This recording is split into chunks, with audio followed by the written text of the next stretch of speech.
Hello বন্ধুরা, মিষ্টি মিডিয়াতে তোমাদের আরও একবার স্বাগত। আজ বহুদিন পর তোমাদের সাথে একটা ব্লগ শেয়ার করছি। আমি ঘুরতে যাচ্ছি, কিভাবে যাচ্ছি, কোথায় যাচ্ছি সেটা তোমরা ব্লগটা দেখতে দেখতেই বুঝতে পারবে। বাট কার সাথে যাচ্ছি এটা সব থেকে বড় ব্যাপার। বেসিক্যালি আমি দিদিদের সাথে অথবা ফ্যামিলির সাথেই ঘুরতে চাই, বাট লাইফে ফার্স্ট টাইম আমি একা ঘুরতে যাচ্ছি। টেনশন হচ্ছে, জানি আমি ভালোভাবে ঘুরে আসতে পারবো। দেখা যাক কি হয়। তোমরা ভিডিওটা দেখতে থাকো, ভালো লাগলে লাইক কমেন্ট শেয়ার করতে একদম ভুলো না। রেডি হয়ে প্রায় রাস্তায় চলে এসেছিলাম, তারপর হঠাৎ মনে পড়লো ঠাকুর নমস্কার করিনি। ঠাকুর নমস্কার করে বাড়ির থেকে বেরিয়ে একটা টোটো ধরে চলে গেলাম আমি হৃদয়পুর স্টেশন। হৃদয়পুর স্টেশন পৌঁছে আমি শিয়ালদা যাওয়ার জন্য টিকিট কেটে নিলাম। বেসিক্যালি আমার ট্রেন ছিল শালিমার স্টেশন থেকে, তো আমি যেটা ভাবলাম ট্রেন ধরে শিয়ালদা নেমে ওখান থেকে আমি র্যাপিডো বা ট্যাক্সি বুক করে নিতে পারবো।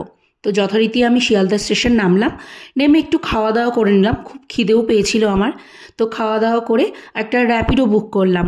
র্যাপিডো বুক করে আমি চলে গেলাম শালিমার স্টেশনে।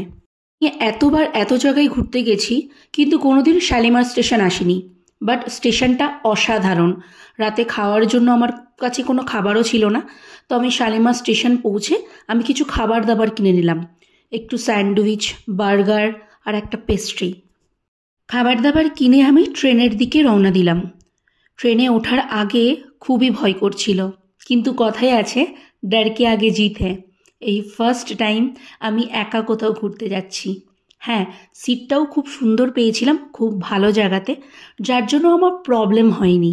ট্রেন ছিল 8:40 নাগাদ। ট্রেন ছাড়ার খানিকক্ষণের মধ্যেই আমি ডিনার করে শুয়ে পড়েছিলাম। একা ছিলাম, ঘুম আসছিল না, ভয়ও করছিল, তার জন্য আর ঘুমানোর চেষ্টাও করিনি। খানিকক্ষণের মধ্যে 1 কাপ চা খেয়ে নিলাম। চা খাওয়ার পর আবার শুয়ে বাইরের পরিবেশ দেখতে দেখতেই চলে এলো পুরী স্টেশন। পুরী স্টেশন নামলাম তখন ভোর 5:30। ট্রেন একদম রাইট টাইমে পৌঁছেছিল। একটু এগিয়ে গিয়ে আমি জগন্নাথের দর্শন পেলাম। মনটা সত্যি খুব শান্তি লাগলো, আর নিজেকেও একটু হালকা ফিল করলাম। মনে মনে জয় জগন্নাথ জপ করতে করতে আমি প্ল্যাটফর্ম দিয়ে বেরিয়ে একটা রিক্সা ঠিক করে নিলাম সি বিচ যাওয়ার জন্য। আমার কাছ থেকে রিক্সার দাদাটা 100 টাকা ভাড়া নিয়েছিল। ক্লাস 9-এ থাকাকালীন তখন একবার পুরী এসেছিলাম, তো এতগুলো বছর পর তাও আবার একা আমি পুরীর সমুদ্র দেখব সত্যি ভাবতে পারিনি।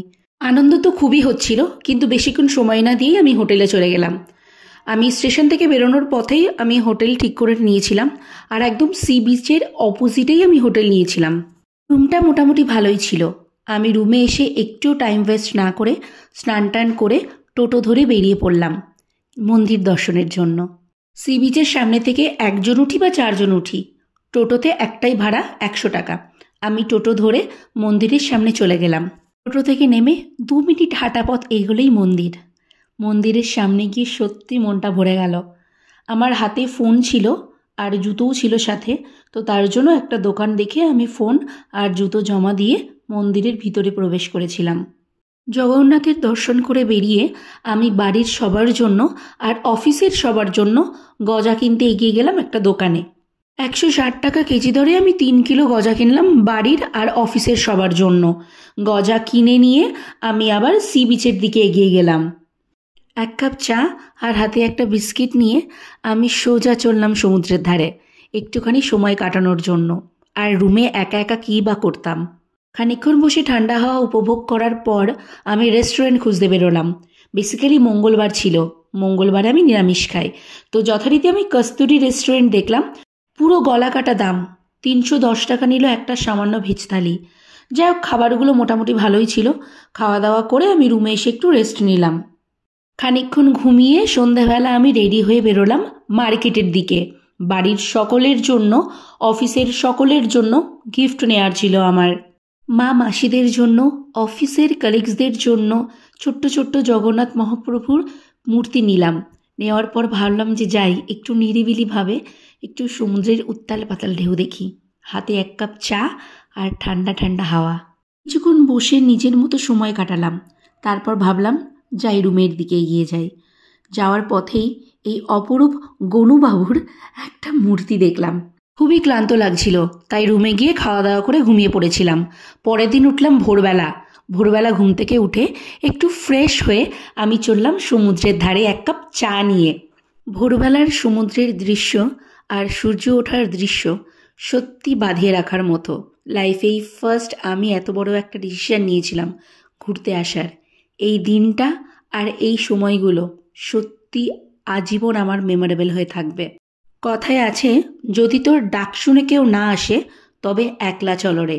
হ্যাঁ, একা যারা কোনোদিন কোথাও ঘুরতে যাওনি তাদেরকে আমি সাজেস্ট করব লাইফে একবার অন্তত একটা ছোট্ট সোলো ট্রিপ দিয়ে আসো। মনের সাহসটাও হবে আর ভবিষ্যতে আবারও ঘুরতে যাওয়ার মনোবলটাও বাড়বে। পুরীতে এর আগে যখন ঘুরতে এসেছিলাম তখন একবার ঘোড়া চড়েছিলাম। এবার ইচ্ছা হয়েছিল একটু উট চড়ার, ভয় করছিল, বাট ডর কে আগে জিত হে। উটের পিঠে চড়লাম। 100 টাকার বিনিময়ে আমাকে আধ ঘন্টা ঘুরিয়েছিল। আমার ফেরার ট্রেন ছিল সকাল 10:25 নাগাদ। তো আমি উটের পিঠ থেকে নেমে এক কাপ চা খেলাম। চা খেয়ে রুমে গিয়ে ব্যাগটা নিয়ে বেরিয়ে এলাম। হাতে সময় ছিল আর ইচ্ছাও করছিল জগন্নাথ মহাপ্রভুর দর্শন আরেকবার করি। অটো ধরে মন্দির প্রাঙ্গণে আমি পৌঁছে গেলাম। আমি ওখানে গিয়ে একটা দোকানে ফোন, জুতো আর ব্যাগ জমা রাখলাম। মহাপ্রভুর দর্শন করে বেরিয়ে আমি এগিয়ে গেলাম মন্দির পরিক্রমা করতে। ফেরার পথে মহাপ্রভুর দর্শন যদি না করতে আসতাম তাহলে হয়তো আমার মন্দির পরিক্রমা করা হতো না। সত্যি কথা বলতে কি, এখনও অনেক কিছু দেখার বাকি জীবনে, অনেক কিছু জানার বাকি। মহাপ্রভুও চেয়েছিলেন আমি ফেরার পথে ওনার দর্শন আরেকবার করে যাই।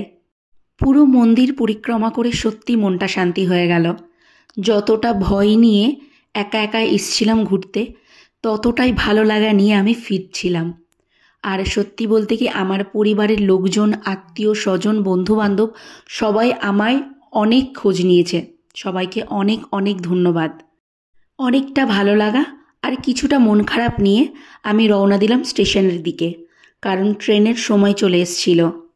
মন্দির থেকে কিছুটা এগিয়ে গিয়েই আমি বাস পেয়ে গেছিলাম। বাস ধরে সোজা চলে এলাম স্টেশনে। স্টেশনে পৌঁছে সবার আগে আমি একটু খাওয়া দাওয়া করে নিলাম, কারণ এতটা রাস্তা আমাকে ফিরতে হবে একা। আর রাস্তায় যদি কিছু খাবার না পাই তার জন্য আমি কিছু খাবার দাবারও নিয়ে নিয়েছিলাম। আমার বগিটা ছিল একদম শেষের দিকে, অনেকটা হাঁটতে হয়েছে আমাকে। আলটিমেট আমি ট্রেনে উঠতে পারলাম। 10 মিনিট লেট করে ট্রেনটা ছাড়ল। চললাম আমি আবার আমার নিজের এলাকায়। সকলকে অনেক অনেক ধন্যবাদ আমার পাশে থাকার জন্য। ভিডিওটা যদি ভালো লাগে অবশ্যই সবাই লাইক, কমেন্ট, শেয়ার করতে একদম ভুলো না। আর সবাইকে একটা মেসেজও দিতে চাই, জীবনে একবার হলেও একটা সোলো ট্রিপ অবশ্যই করো। আশা করছি তোমাদের সবার ভালো লাগবে। জয় জগন্নাথ বলে ভিডিওটা এখানেই শেষ করলাম। টাটা, সবাই খুব ভালো থেকো।